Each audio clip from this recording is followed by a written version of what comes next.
Ernest? Yeah. Kenneth Artist, nice to meet you. Kenneth, you live? Rowena Avenue.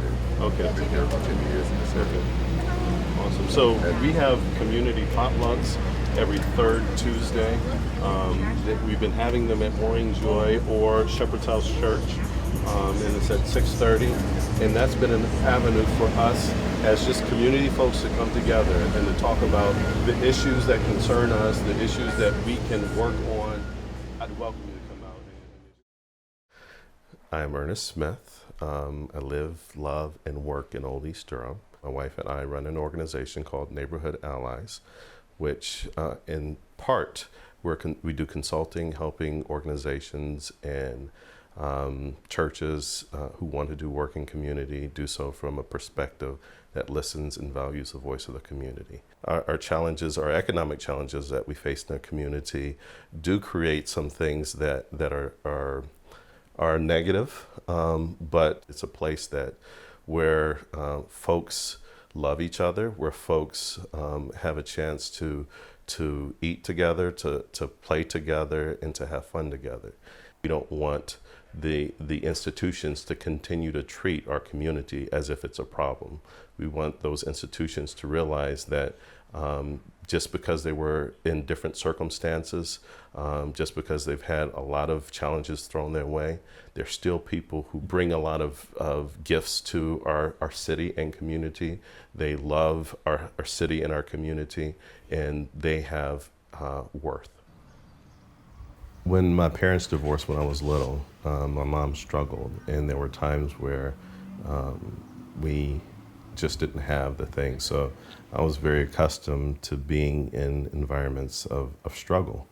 And Cameron grew up in an environment where, her mom and stepdad worked professional lives and, provided a middle-class lifestyle for her.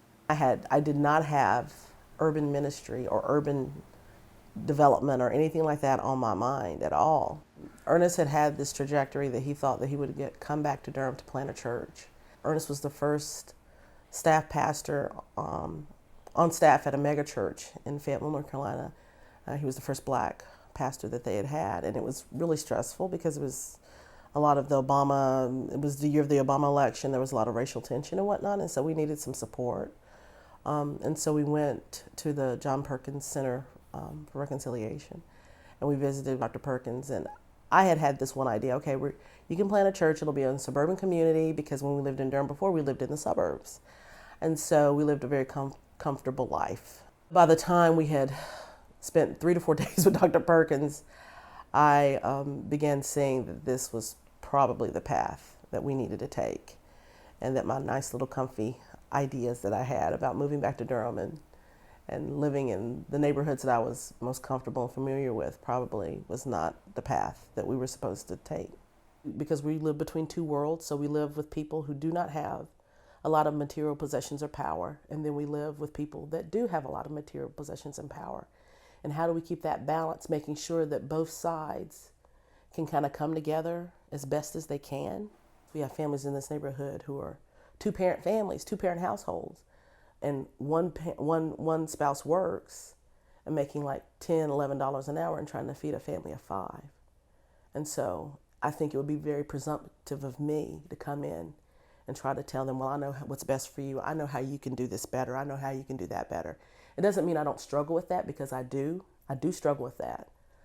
That's the reality of it. But at the same time, I have to be able to pull myself back, or allow other people to hold me accountable to be able to pull myself back and say, we really need to look at both sides of the coin and just realize that there's two sides, and that people living in material poverty have a lot to give, and they actually have the keys and the answers to their own liberation.